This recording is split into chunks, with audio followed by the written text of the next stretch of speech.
এই মালটা যাচ্ছে চট্টগ্রামের এক সাহসী উদ্যোক্তার কাছে। এখানে 30 পিস মেট্রো রেল আছে, 60 পিস বোতল আছে, ক্লিপ আছে 20-25 প্যাকেট।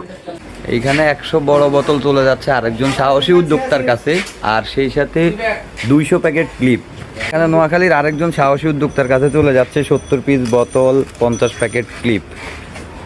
অনেক তো চিন্তা করছেন, এবার শুরু করেন। মিজান ভাই সাথে আছে তথ্য, পরামর্শ, সহযোগিতা সব কিছু নিয়ে। যতটুকু জ্ঞান মিজান ভাইয়ের আছে সবটুকু জ্ঞান নিয়ে আপনাদের সহযোগিতা করার জন্য পাশে আছে। এই মালটা যাচ্ছে চট্টগ্রামের এক সাহসী উদ্যোক্তার কাছে। এখানে 30 পিস মেট্রো রেল আছে, 60 পিস বোতল আছে, ক্লিপ আছে 20-25 প্যাকেট। এইখানে 100 বড় বোতল চলে যাচ্ছে আরেকজন সাহসী উদ্যোক্তার কাছে, আর সেই সাথে 200 প্যাকেট ক্লিপ। এখানে নোয়াখালীর আরেকজন সাহসী উদ্যোক্তার কাছে চলে যাচ্ছে 70 পিস বোতল, 50 প্যাকেট ক্লিপ। অনেক তো চিন্তা করছেন, এবার শুরু করেন। মিজান ভাই সাথে আছে তথ্য, পরামর্শ, সহযোগিতা সব কিছু নিয়ে। যতটুকু জ্ঞান মিজান ভাই